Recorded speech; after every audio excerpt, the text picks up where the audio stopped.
trong ít trong nhiệt gì phong như một thiết chùa nút nọ của giờ trà cá là thả cho thía cho nên mù sai cho đến hà lo nhớ trâu sửa tê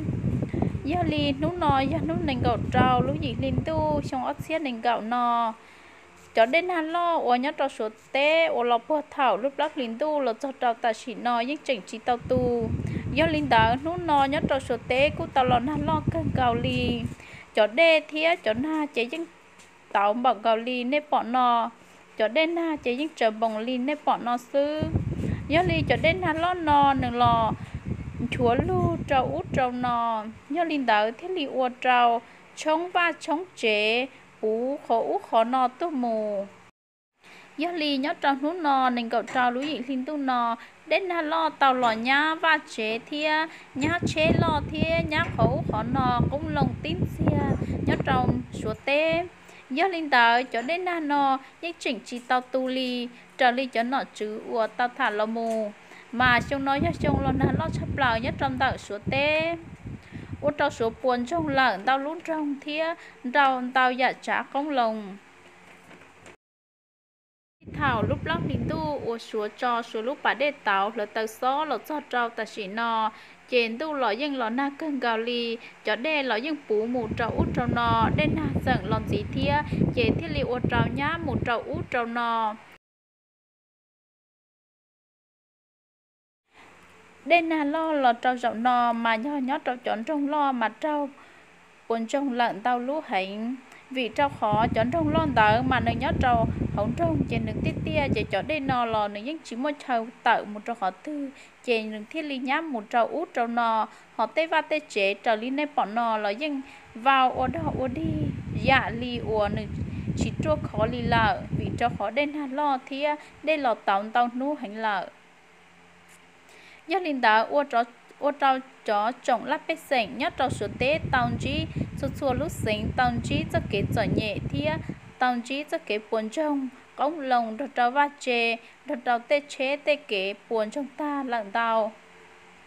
ô trâu trồng nhiệt chí lắp bê sảnh nhất trâu số tế chai cưng gạo ly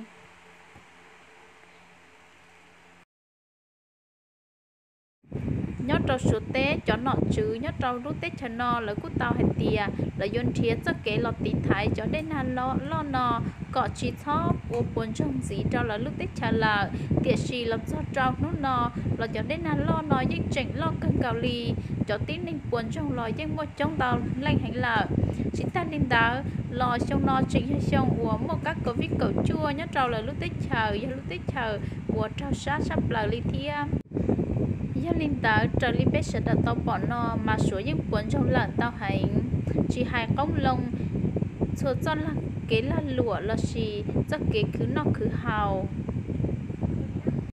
thảo lúc đó linh tu là cho trao tại chỉ nọ chế đến hà lo lọt trong thía là ô trao là cho chế buồn tao cho chế buồn tao trở li hai lò mà cho chế lo ô trao đây nhá mà dân mù lợn xìa lu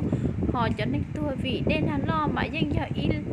ít xía linh linh tờ trọc ăn lò lợ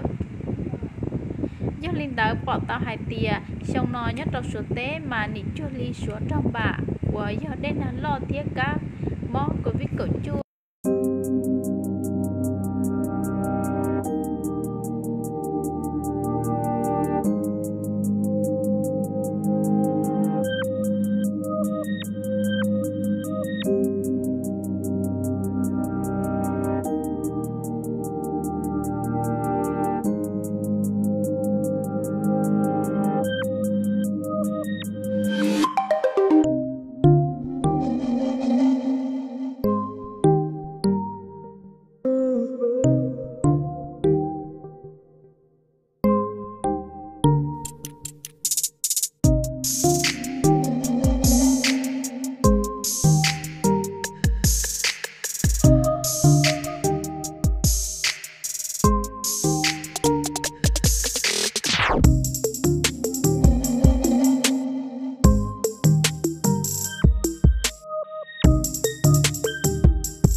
Dù vênh váo và gian manh trên Biển Đông như vậy,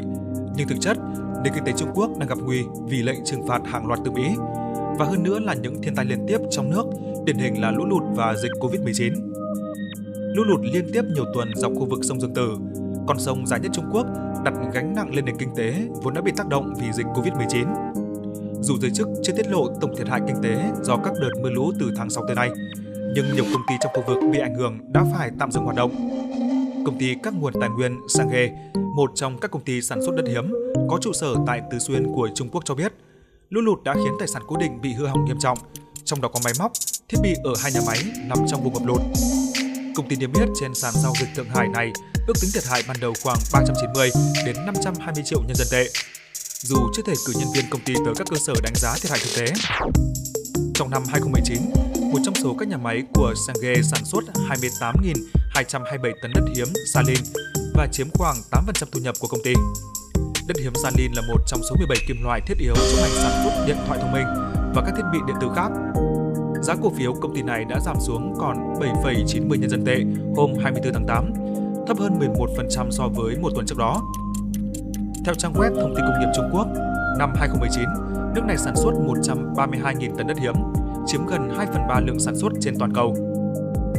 Công ty công nghệ sinh học Hebang ở Tứ Xuyên cũng ước tính thiệt hại khoảng 350 triệu nhân dân tệ do các nhà máy bị ngập nước.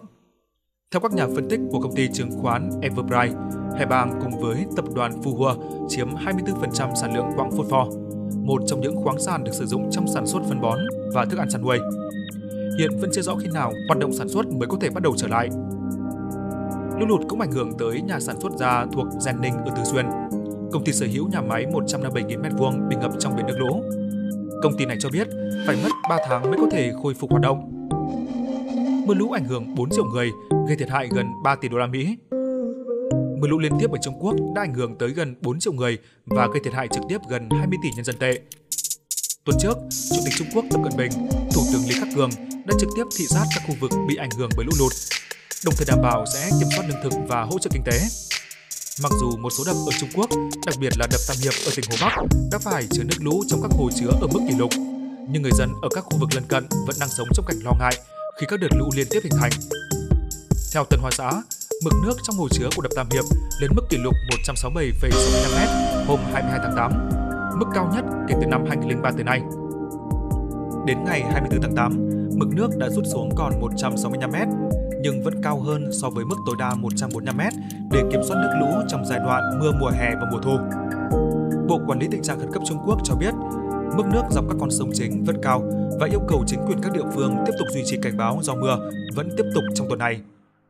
Trong khi đó, Cơ quan Khí tượng Trung Quốc ngày 23 tháng 8 cảnh báo về cơn bão Bavi, dự kiến sẽ ảnh hưởng khu vực miền Nam trong ngày 26 tháng 8, gây mưa lớn, gia tăng sức ép cho các hồ chứa. Trung Quốc ghi nhận mức tăng trưởng kinh tế tốt hơn dự kiến, ở mức 3,2% trong quý 2 năm nay. Tuy nhiên, trong một báo cáo ngày 17 tháng 8, S&P Global Ratings nói rằng, dựa theo các dữ liệu kinh tế trong tháng 7, mức tăng trưởng này chủ yếu là nhờ vào sự hỗ trợ của chính phủ.